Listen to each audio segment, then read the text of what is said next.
हमारे लिए आभूषणों का मतलब है आभूषण सदा के लिए। मुरझाए चेहरे भी खिल जाते हैं जब आप खजनी वाले गौरी शंकर प्रसाद सर्राफ एंड संतोष कुमार ज्वेलर्स के यहाँ आते हैं, जो हैं सोने एवं चांदी के होलसेल एवं फुटकर विक्रेता, गोपी गली, घंटाघर, गोरखपुर। कॉन्टैक्ट 9956562120। गीडा के स्थापना दिवस समारोह तथा 3 दिवसीय प्रदर्शनी का उद्घाटन बृहस्पतिवार को दोपहर में मुख्यमंत्री योगी आदित्यनाथ ने किया। उन्होंने निजी क्षेत्र की 800 करोड़ रुपए की निवेश परियोजनाओं का लोकार्पण किया। साथ ही 500 करोड़ रुपए के निवेश के लिए आवंटित नए भूखंडों का आवंटन पत्र सौंपा। 150 करोड़ रुपए के विकास कार्यों का भी लोकार्पण शिलान्यास किया। उन्होंने कहा कि गीडा से धुरिया पार तक औद्योगिक गलियारा बनाया जा रहा है। पहले यूपी में निवेशक आने से कतराते थे, अब वे बेखौफ आते हैं। गोरखपुर के गीडा में उद्योग लगाने से लोगों को रोजगार मिल रहा है। गीडा की स्थापना 34 वर्ष पहले 30 नवंबर 1989 को हुई थी। वर्तमान में 33 सेक्टर में विकसित गीडा क्षेत्र में 600 से अधिक छोटी बड़ी औद्योगिक इकाइयां चल रही है। फरवरी में हुए ग्लोबल इन्वेस्टर समिट में गोरखपुर को 2.25 लाख करोड़ रुपए के निवेश प्रस्ताव मिले। इस अवसर पर सदर सांसद रवि किशन शुक्ला, महापौर डॉक्टर मंगलेश श्रीवास्तव, सहजनवा के विधायक प्रदीप शुक्ला व ग्रामीण विधायक विपिन सिंह सहित अन्य पदाधिकारीगण मौजूद रहे। गीडा के स्थापना दिवस समारोह तथा 3 दिवसीय प्रदर्शनी का उद्घाटन बृहस्पतिवार दोपहर में मुख्यमंत्री योगी आदित्यनाथ ने किया। उन्होंने निजी क्षेत्र की 800 करोड़ रुपए की निवेश परियोजनाओं का लोकार्पण किया। साथ ही 500 करोड़ रुपए के निवेश के लिए आवंटित नए भूखंडों का आवंटन पत्र सौंपा। 150 करोड़ रुपए के विकास कार्यों का भी लोकार्पण शिलान्यास किया। उन्होंने कहा कि गीडा से धुरिया पार तक औद्योगिक गलियारा बनाया जा रहा है। पहले यूपी में निवेशक आने से कतराते थे, अब वे बेखौफ आते हैं। गोरखपुर के गीडा में उद्योग लगाने से लोगों को रोजगार भी मिल रहा है। गीडा की स्थापना 34 वर्ष पहले 30 नवंबर 1989 को हुई थी। वर्तमान में 33 सेक्टर में विकसित गीडा क्षेत्र में 600 से अधिक छोटी बड़ी औद्योगिक इकाइयां चल रही है। फरवरी में हुए ग्लोबल इन्वेस्टर समिट में गोरखपुर को 2.25 लाख करोड़ रुपए के निवेश प्रस्ताव मिले।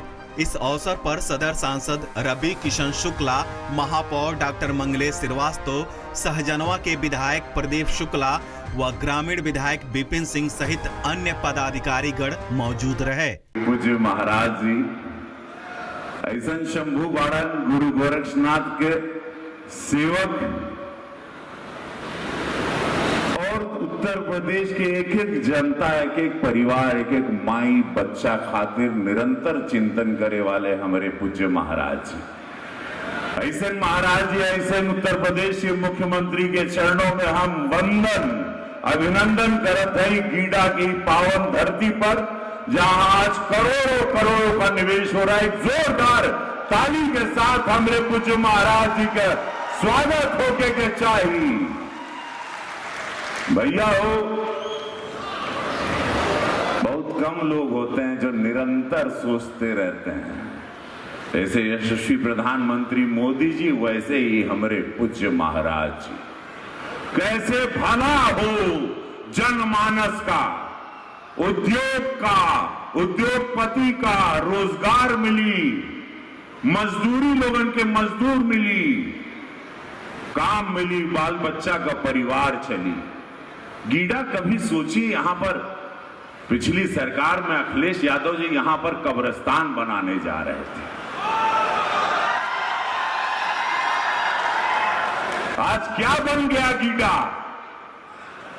धन्यवाद महाराज जी कि कब्रिस्तान बनने से बचाए आप। इस ऐतिहासिक धरती को लोग कब्रिस्तान बनाने जा रहा था 2017 के पहले। अभी जो हमारे एमएसएमई सेक्टर में जिस तरीके से आज लगातार डेवलपमेंट माननीय मुख्यमंत्री जी के मार्गदर्शन पर हो रहा है, उत्तर प्रदेश सबसे बड़ा राज्य है।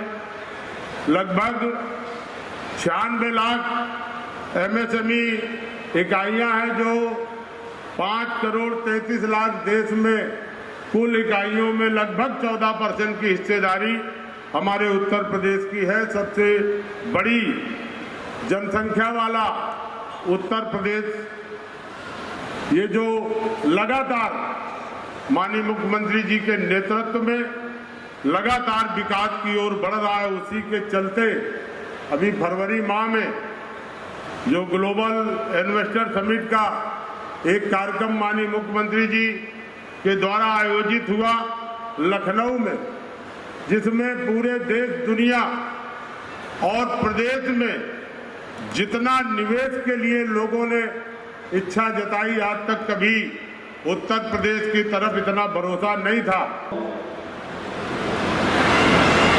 गीडा के 34वें स्थापना दिवस के अवसर पर गीडा से जुड़े हुए सभी यहां के अधिकारियों को, कार्मिकों को, उद्यमियों को और यहां पे रोजगार के साथ जुड़े हुए यहां के सभी कारीगरों, हस्तशिल्पियों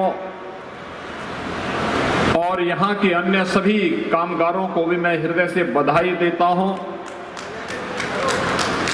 34 वर्ष की एक यात्रा शानदार यात्रा होती है। एक ऐसी यात्रा होती है जब व्यक्ति अपने बचपन से उभर करके जीवन के उस मोड़ पर आता है जब वह समाज को कुछ देने की स्थिति में होता है।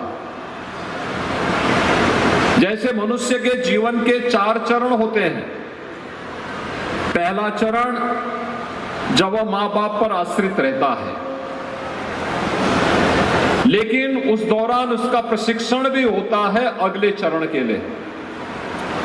दूसरे पर जब वह अपने स्वयं के पुरुषार्थ से अपने परिवार की देखभाल करके उन्हें आत्मनिर्भरता के लक्ष्य की ओर अग्रसर करने का प्रयास करता है।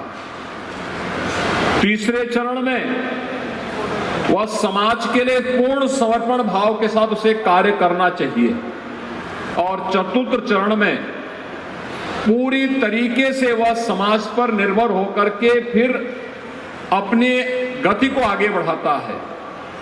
और भाइयों बहनों, ऐसे ही संस्थाओं और संस्थानों के साथ भी जुड़ता है। गीडा आज कुछ देने की स्थिति में है।